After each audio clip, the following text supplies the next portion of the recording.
সেমিফাইনালে আর্জেন্টিনা অনেক আলোচনা হবে এবং সেই আলোচনাগুলো দাবি রাখে আজকের ম্যাচে অনেকগুলো স্বস্তির পয়েন্ট রয়েছে, যেগুলো নিয়ে আসলে আমাদের কিছুটা হলেও টেনশন কমে। আবার অনেকগুলো পয়েন্টস রয়েছে যেগুলো অস্বস্তির।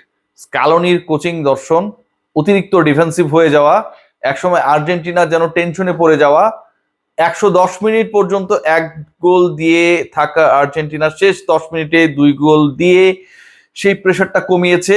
অনেক ধরনের ডিসকাশনের পয়েন্ট রয়েছে, তবে সব ডিসকাশনে যাবো ডেফিনেটলি। দুটো পয়েন্ট আপনাদের সাথে আগে শেয়ার করে নেই। 1 নম্বর পয়েন্ট, বিশ্বকাপে সেমিফাইনালে যতবারই আর্জেন্টিনা গিয়েছে এখন পর্যন্ত কখনোই হারে নাই। সো যারা বিভিন্ন সময় কেপ ভার্দে, ইজিপ্ট, সুইজারল্যান্ড বিভিন্ন দল হয়ে আসছিলেন, বিভিন্ন দলের সমর্থক হয়ে আসলে আর্জেন্টিনাকে ফলো করছিলেন, তাদের জন্য আমার কাছে মনে হয় আর্জেন্টিনার সেমিফাইনালে যাওয়া, ইংল্যান্ডের এগেনস্টে যে ক্লাসটা আমরা ওয়েট করছি, যে মানে গ্রেট সেমিফাইনাল গুলো এবারের বিশ্বকাপে আসলে হবে স্পেনের সাথে, ফ্রান্সের, ইংল্যান্ডের সাথে আর্জেন্টিনার, তার একটা। এবং সেখানটা স্ট্যাট বলছে যে আর্জেন্টিনা সেমিফাইনালে কখনো হারে নাই। সো কনফিডেন্সের জায়গায়, স্ট্যাটিস্টিক্যাল জায়গা থেকে তারা এগিয়ে থাকবে। নাম্বার 2, লিওনেল মেসি তার এন্টায়ার ক্যারিয়ারে মর্তের সেরা ফুটবলার, ইংল্যান্ডের বিপক্ষে বিশ্বকাপে কখনো খেলে নাই। So it's going to be a very exciting semifinal, যেখানটায় আর্জেন্টিনা তাদের সেই স্ট্যাপটাকে ঠিক রাখার চেষ্টা করবে। 1986 বিশ্বকাপের স্মৃতিকে ইংল্যান্ড আর্জেন্টিনা আরেকবার ফিরিয়ে আনার চেষ্টা করবে। দুই দেশের মধ্যে ফকল্যান্ড আইল্যান্ডকে কেন্দ্র করে যে ধরনের উত্তেজনা একটা সময় ছিল, সেটা আবার নতুন রূপ পাবে এবং আর্জেন্টিনা আরো একবার ফাইনালে যাবার পণ করে নামবে। আজকে স্বস্তির দিক কোথায়, কোন জায়গাটা আসলে সবচেয়ে বড় তৃপ্তির জায়গা ছিল?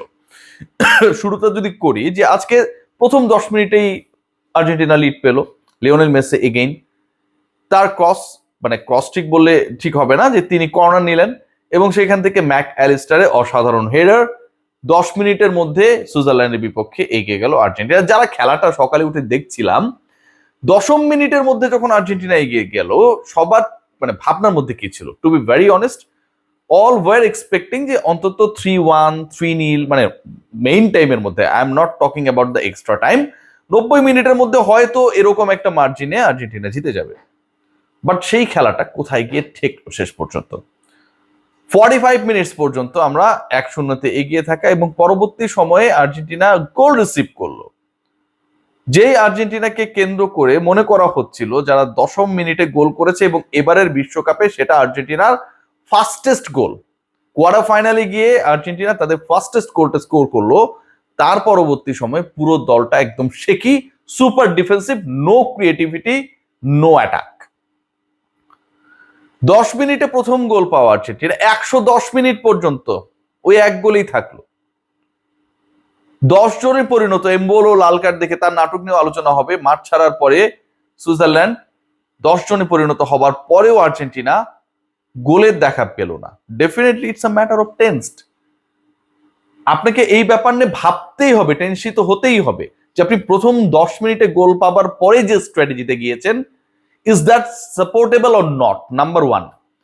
নাম্বার 2, আপনি পরের আরো 100 মিনিটে কোনো গোল পেলেন না, যেখানে একটা সিগনিফিক্যান্ট নাম্বার অফ টাইম প্রতিপক্ষ Switzerland, they had only 10 footballer, 1 down, they were only defending that time. আপনি কোনো স্কোর করতে পারলেন না। এরপরে আসলে স্বস্তিতে আসে, মানে আর্জেন্টিনার ম্যাচ মানে কি, আপনার লাস্ট 10-11 মিনিটসে আপনি একটা আরাম পাবেন। সারাক্ষণ টেনশন নিয়ে থাকবেন, শেষে গিয়ে ওই আরামটা পাবেন।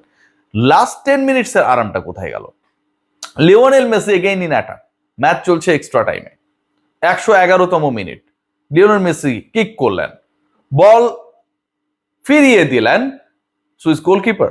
সেই বলটা ফিরিয়ে দেওয়ার পর একটা পাস হয়ে জুলিয়ান আলভারেজের পায়ে, এবং জুলিয়ান আলভারেজ এবারের ওয়ার্ল্ড কাপে এখন পর্যন্ত স্কোর করেন নাই।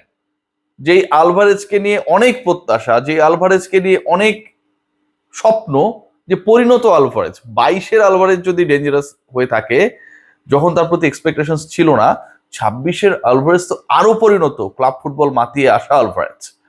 সেই আলভারেজ এবারে বিশ্বকাপে প্রথম গোলটা, দ্য ওয়ে হি স্ট্রাইক, যেভাবে যে স্টাইলে তিনি গোলটা করলেন, আমার কাছে মনে হয় যে প্রথমটা এমনই হওয়া উচিত ছিল।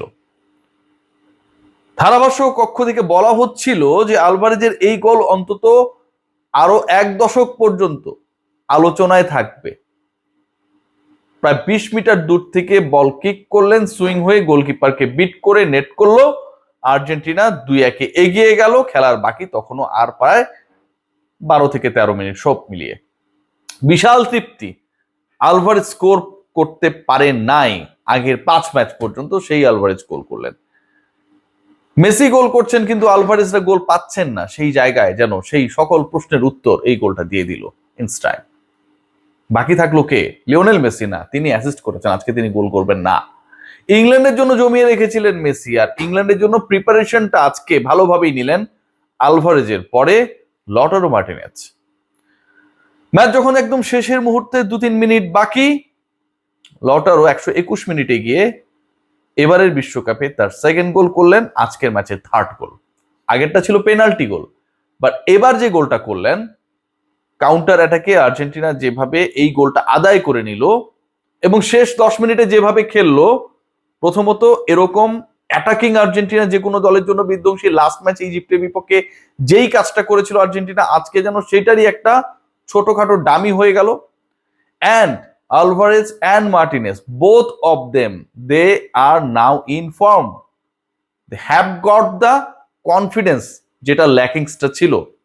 আর্জেন্টিনা লিওনেল মেসি গোল না পাবার কারণে যতটুকু মন খারাপ, তার থেকে লিওনেল মেসি গোল না পেলেও Alvarez Martinez they are ready to score, এই তৃপ্তি, এই ভাবনা, এই শান্তিতে আমার কাছে মনে হয় they are more than happy, and it was very much needed.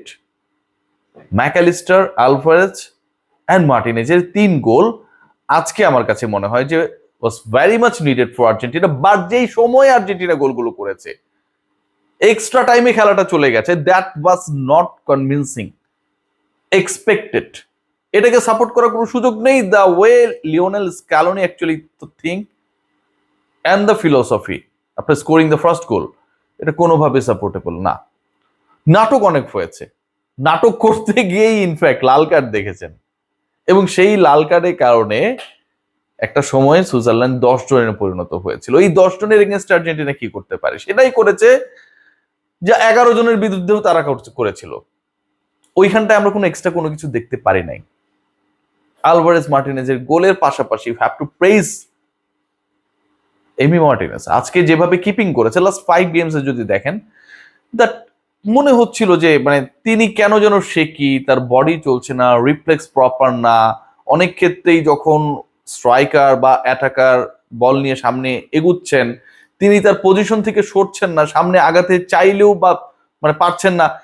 এই যে অনেকটা স্টিডি একটা জায়গায় আমরা এমি মার্টিনেজকে দেখছিলাম, এবং যেটার জন্য আসলে তার বিশাল ফ্যান রয়েছে। আপনার জানেন, আপনার Lionel Messi, Emi Martinez the most popular footballer of the team and effective one as well. সেই এমি মার্টিনেজ যেন আবার 2022-কে ফিরিয়ে আনলেন 26-এ। আজকে the way he kept, that was really fabulous.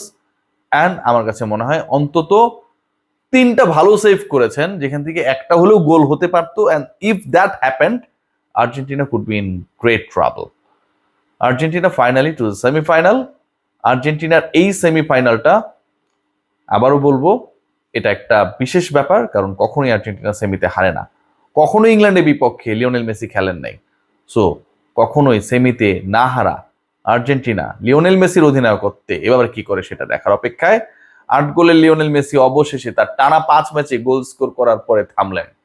শুরুটা করেছিলেন আলজেরিয়ার বিপক্ষে, তারপরে করেছেন অস্ট্রিয়ার বিপক্ষে, তারপর করেছেন জর্ডানের বিপক্ষে, কেপ ভার্দে, দেন ইজিপ্ট, অবশেষে সুইজারল্যান্ডের বিপক্ষে মেসি গোল পেলেন না।